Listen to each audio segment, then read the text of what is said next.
দ্রুত নির্বাচন দিন সরকারকে ফখরুল। এদিকে দেশের মানুষ আর কোনো 7ই জানুয়ারি দেখতে চায় না বলছেন ইউনুস আহমেদ। জানাবো নতুন বছরে দেশ গঠনের বার্তা দিলেন তারেক রহমান। জানিয়ে দিব 19,000 কোটি টাকা খরচ তবু সড়কে ফেরেনি গতি। এবং সর্বশেষ জানাবো বিপ্লব নস্যাৎ করতে ষড়যন্ত্র থেমে নেই বলছেন মঞ্জুরুল ইসলাম। এতক্ষণ শুনছিলেন সংবাদ শিরোনাম, এবারে বিস্তারিত। দ্রুত নির্বাচন দিন সরকারকে ফখরুল। অন্তর্বর্তী সরকারের কাছে দ্রুত নির্বাচন দেওয়ার আহ্বান জানিয়েছেন বিএনপির মহাসচিব মির্জা ফখরুল ইসলাম আলমগীর। সরকারের উদ্দেশ্যে তিনি বলেছেন, অতি দ্রুত সময়ের মধ্যে নির্বাচন দিয়ে বাংলাদেশের মানুষকে এই সংকট থেকে উদ্ধার করতে হবে। অন্তর্বর্তী সরকারের উদ্দেশ্যে মির্জা ফখরুল বলেন, ন্যূনতম যেই সংস্কারগুলো করার সেগুলো শেষ করে নির্বাচনের ব্যবস্থা করুন। যে সংকট তা সমাধান হতে পারে নির্বাচনের মধ্যে দিয়ে। তিনি বলেন, চক্রান্ত আবার শুরু হয়েছে। বিএনপিকে ভেঙে ফেলার চেষ্টা বহুবার হয়েছে, কিন্তু ভেঙে ফেলতে পারেনি। বিএনপির রাজনীতি এদেশের জনগণের রাজনীতি। আজকে যারা বলেন বিএনপি সংস্কার চায় না, তারা ইতিহাস ভুলে গেছে। 31 দফা নিয়ে আমাদের নেতারা গ্রামে গ্রামে গেছে। সংস্কারের মধ্যে দিয়ে বিএনপির জন্ম হয়েছে বলেও মির্জা ফখরুল উল্লেখ করেন। বিএনপির মহাসচিব বলেন, জিয়াউর রহমান বাকশাল থেকে মুক্ত করে দেশে বহুদলীয় গণতন্ত্র নিয়ে এসেছেন। আমরা মনে করি সংস্কার চলমান প্রক্রিয়া। মানুষের প্রয়োজনের সঙ্গে সঙ্গে সংস্কার আনতে হবে। সংস্কারের নাম করে এমন কিছু হতে দিতে পারে না যেটা আমাদের গণতন্ত্রকে বিঘ্নিত করবে। দেশের মানুষ আর কোনো 7ই জানুয়ারি দেখতে চায় না বলছেন ইউনুস আহমেদ। ইসলামী আন্দোলন বাংলাদেশের মহাসচিব অধ্যক্ষ হাফেজ মাওলানা ইউনুস আহমেদ বলেছেন, স্বাধীনতার 53 বছরে দেশের মানুষ অবাধ, সুষ্ঠু, নিরপেক্ষ, গ্রহণযোগ্য নির্বাচন না পাওয়ার ধারাবাহিকতায় দলবাজ, দুর্নীতিবাজ আমলাদের সহায়তায় 7ই জানুয়ারি ভোটারবিহীন নির্বাচনের মাধ্যমে জনগণের ভোটাধিকার হরণ দেখেছে। ইসলামী আন্দোলন বাংলাদেশের মহাসচিব বলেন, দলবাজ, দুর্নীতিবাজ আমলা ও রাজনীতিবিদদের কারণে দেশে বৈষম্য বিরোধী আন্দোলন হয়েছে। এই আন্দোলনের ধারাবাহিকতায় জনরোষের ভয়ে প্রধানমন্ত্রী পালিয়ে যাওয়া, সর্বোচ্চ আদালতের প্রধান বিচারপতি ও জাতীয় মসজিদের খতিবকে পালিয়ে নিরাপদ আশ্রয় খুঁজতে হয়েছে। ইউনুস আহমেদ দুর্নীতিবাজ, দলবাজ রাজনৈতিক নেতা ও আমলাদের 2024-এর আন্দোলন থেকে শিক্ষা নিয়ে জনপ্রত্যাশার নতুন বাংলাদেশ গড়তে দেশবাসীর প্রতি আহ্বান জানান। নতুন বছরে দেশ গঠনের বার্তা দিলেন তারেক রহমান। জনগণকে সঙ্গে নিয়ে নতুন বছরে দেশ গড়ার বার্তা দিয়েছেন বিএনপির ভারপ্রাপ্ত চেয়ারম্যান তারেক রহমান। পোস্টে তারেক রহমান নতুন বছর উপলক্ষে দেশবাসী সহ প্রবাসীদের শুভেচ্ছা জানিয়ে লেখেন, খ্রিস্টীয় নববর্ষ উপলক্ষে আমি দেশ বিদেশের সবাইকে প্রাণঢালা শুভেচ্ছা ও অভিনন্দন জানাই। কামনা করি সবার জীবনে খ্রিস্টীয় নববর্ষ অনাবিল আনন্দ, সুখ ও স্বাচ্ছন্দ্য, শান্তি ও কল্যাণ বয়ে আনুক। শুভ নববর্ষ। নতুন বছরে আশাবাদ ব্যক্ত করে তারেক রহমান লেখেন, নতুন বছরে আমরা দেশের সামগ্রিক রূপান্তরের একটি পর্বে উপনীত হতে পারব বলে আশা রাখি। অতীতের অভিজ্ঞতাকে কাজে লাগিয়ে আসুন আমরা রাষ্ট্র, সমাজে সাম্য, মানবিক মর্যাদা ও ন্যায় বিচার প্রতিষ্ঠার সংগ্রামে একযোগে কাজ করি। অমিত সম্ভাবনার পথে এগিয়ে যাক বাংলাদেশ। চিরদিনের জন্য দূর হয়ে যাক সব অন্যায়, উৎপীড়ন, নির্যাতন। আমরা এমন একটি জাতি নির্মাণের প্রত্যাশা করছি যেখানে প্রত্যেকটি নাগরিকই গুরুত্বপূর্ণ এবং প্রত্যেকের কণ্ঠ স্বাধীন থাকবে। ঘটনাবহুল 2024 সালের কথা উল্লেখ করে তিনি লেখেন, গেল বছরটি এখন আমাদের মনে জাগরুক হয়ে থাকবে।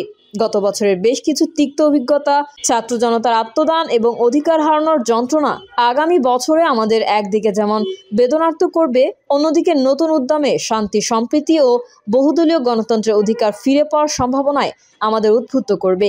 আজকের দিনে আমাদের অঙ্গীকার হবে জনগণের রাজনৈতিক ও অর্থনৈতিক ক্ষমতায়ন নিশ্চিত করা, রাষ্ট্রীয় প্রতিষ্ঠানসমূহ শক্তিশালী করা এবং অর্থনীতির পুনরুদ্ধার সহ বহুদলীয় গণতন্ত্র পুনরুজ্জীবনে একযোগে কাজ করা। বাংলাদেশে অজস্র রক্তঋণে অর্জিত গণতন্ত্রের প্রয়োগ ও অনুশীলনে আমাদেরকে তৎপর হতে হবে। ভারপ্রাপ্ত চেয়ারম্যান আরও লেখেন, গণবিরোধী পরাজিত শক্তি এতদিন জনগণের সব অধিকারকে বন্দী করে রেখেছিল। এমত অবস্থায় সব গণতান্ত্রিক শক্তির মিলিত প্রচেষ্টায় বহুদলীয় গণতন্ত্র প্রতিষ্ঠার কাজ শুরু করতে হবে। ঋত গণতন্ত্র, ভোটের অধিকার ফিরে পাওয়ার জন্য বাংলাদেশের সংগ্রামী মানুষকে অগ্রণী ভূমিকা পালনের জন্য সবার প্রতি উদাত্ত আহ্বান জানাচ্ছি। অন্যদিকে এক বিবৃতিতে দেশবাসীকে নতুন বছরের শুভেচ্ছা ও অভিনন্দন জানিয়েছেন বিএনপির মহাসচিব মির্জা ফখরুল ইসলাম আলমগীর। তিনি বলেন, আমাদেরকে হয়তো আরও কষ্টকর পথ অতিক্রম করতে হবে। প্রকৃত গণতান্ত্রিক ব্যবস্থা প্রতিষ্ঠার জন্য আমাদের সংগ্রাম অব্যাহত রাখতে হবে। রাষ্ট্র ও সমাজে গণতন্ত্রের চর্চা এবং বিকাশ সাধনে আমাদেরকে আরও বেশি তৎপর হতে হবে। জনগণের প্রত্যাশা পূরণ আমাদের সবাইকে একযোগে কাজ করতে হবে। নতুন বছরে এই হোক আমাদের অঙ্গীকার। 19,000 কোটি টাকা খরচ, তবুও সড়কে ফেরেনি গতি। চট্টগ্রাম নগরের সড়ক অবকাঠামোর উন্নয়নে গত 1.5 দশকে খরচ করা হয়েছে 19,000 কোটি টাকা। সব প্রকল্পের অন্যতম উদ্দেশ্য ছিল যানজট কমানো, তবে কমেনি গাড়ির জট, উল্টো বেড়েছে। সেই সঙ্গে কমেছে গাড়ির গতি, সড়ক হয়ে উঠেছে ঝুঁকিপূর্ণ। 6 বছর আগেও যেখানে গণপরিবহনের গতি ছিল ঘন্টায় 10 কিলোমিটার, সেটি এখন 5 কিলোমিটারে নেমে এসেছে। পাল্লা দিয়ে বেড়েছে সড়কের দুর্ঘটনার হারও। যুক্তরাষ্ট্রের ন্যাশনাল ব্যুরো অব ইকোনমিক রিসার্চের গবেষণার প্রতিবেদন অনুযায়ী বিশ্বের সবচেয়ে ধীরগতির 20 শহরের তালিকায় চট্টগ্রাম 12তম। যোগাযোগ বিশেষজ্ঞরা বলছেন, সড়ক অবকাঠামো খাতে হয়েছে খেয়ালখুশির উন্নয়ন, উপেক্ষা করা হয়েছে বিশেষজ্ঞ সুপারিশ। গণপরিবহন ব্যবস্থার উন্নয়ন, ট্রাফিক ও জংশন ব্যবস্থায় কোনো ব্যয় করা হয়নি। অপরিকল্পিত উন্নয়নে পুরো টাকারই অপচয় হয়েছে বলে মন্তব্য তাদের।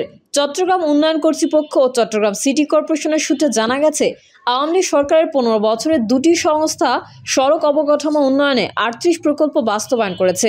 এসব প্রকল্পে মোট খরচ হয়েছে 18,726 কোটি 65 লাখ টাকা। সড়ক অবকাঠামোগত উন্নয়নে 25 প্রকল্প বাস্তবায়ন করেছে সিডিএ।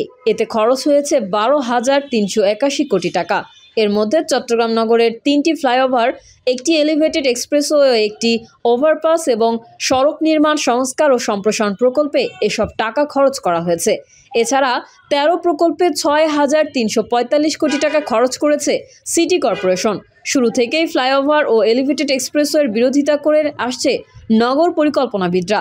তাদের আপত্তিকে আমলে নেয়নি সিডিএ। এতে খরচের পরও সড়কে কোনো ইতিবাচক প্রভাব পড়েনি, মেলেনি স্বস্তি। 2018 সালের 24শে নভেম্বর প্রকাশিত বিশ্বব্যাংকের অর্থায়নে Chittagong strategic urban transport master plan জরিপে দেখা গেছে, নগরে চলাচলকারী যানবাহনের মধ্যে সবচেয়ে কম গতি বাসের।